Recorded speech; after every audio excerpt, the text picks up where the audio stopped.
Bonjour.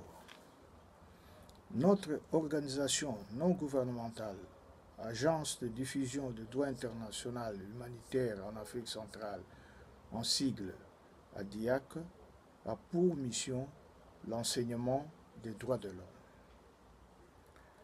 Aujourd'hui, nous allons parler des droits à la liberté et à la sécurité.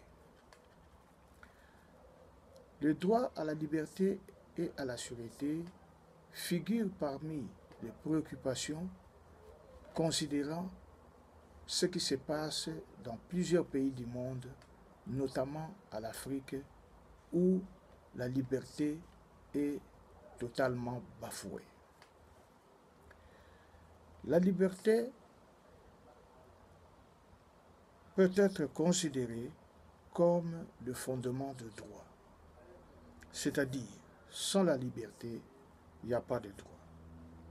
À titre d'exemple, pour travailler, se déplacer, se marier, faire ses achats, bref, pour faire ce qu'on veut, il faut être libre. Quant à la sécurité, il s'agit de l'assurance pour un individu de ne jamais être arbitrairement arrêté sans raison ni justification. Autrement dit, tout individu doit être assuré qu'il ne peut pas être arrêté ni détenu aussi longtemps qu'il n'a commis aucune infraction. Et même s'il a commis une infraction, pour être arrêté et détenu, il y a quand même une procédure qu'on doit respecter. La liberté et la sécurité de la personne est un droit reconnu à chaque individu par la Déclaration universelle des droits de l'homme du 10 décembre 1948 et le pacte relatif aux droits civils et politiques du 10 décembre 1966. Selon l'article 9 de la Déclaration universelle des droits de l'homme, nul ne peut être arrêté, détenu ou exilé.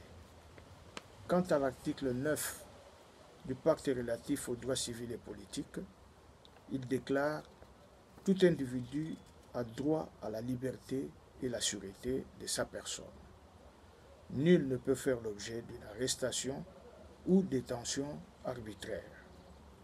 Nul ne peut être privé de sa liberté pour des motifs non conformes à la procédure prévue par la loi. » Ce droit, donc le droit à la liberté et à la sécurité, se réfère à la protection à laquelle chaque individu a droit en vue d'éviter toute arrestation arbitraire et toute prévention des libertés non conformes à la loi.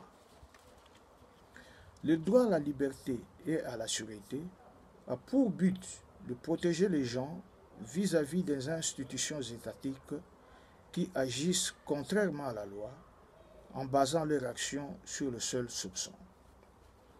La relation entre la liberté et la sécurité peut être comprise de deux manières. D'une part, chaque individu a le droit de vivre en sécurité et l'État a le devoir de lui garantir ce droit par la mise en place de forces de l'ordre qui veillent à la protection de chaque individu, comme l'armée, la police, la gendarmerie et autres. D'autre part, en tant que citoyen, on doit avoir la garantie que les agents de l'État qui sont chargés de notre sécurité ne doivent pas user la force arbitrairement contre nous.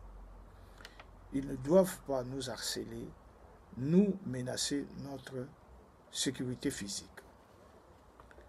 La privation de la liberté est arbitraire lorsqu'on n'arrive pas à déterminer une base légale quelconque pour la justifier. Tout comme lorsqu'on n'observe pas totalement ou partiellement des normes internationales relatives au droit à un procès équitable, établi par des instruments juridiques acceptés par tous les États. Il convient de rappeler que certaines conventions internationales établissent des principes auxquels doit répondre un procès équitable, c'est-à-dire un procès juste. L'État a le devoir de garantir la liberté et la sûreté de tout individu vivant sur l'étendue de son territoire national. Et nous pouvons confirmer, sans être contredit, que la liberté et la sûreté est fondamentale pour l'épanouissement d'un individu au sein de la société. Voilà ce qu'on avait à vous dire aujourd'hui en ce qui concerne le droit à la liberté et à la sécurité. Nous vous remercions de votre attention et vous invitons à vous abonner davantage à notre chaîne YouTube Enseignons les droits de l'homme, car il va de l'intérêt de chaque individu de connaître ses droits en tant qu'être humain, lesquels droits proclamés par la Déclaration universelle des droits de l'homme du 10 décembre 1948 et par d'autres instruments juridiques internationaux.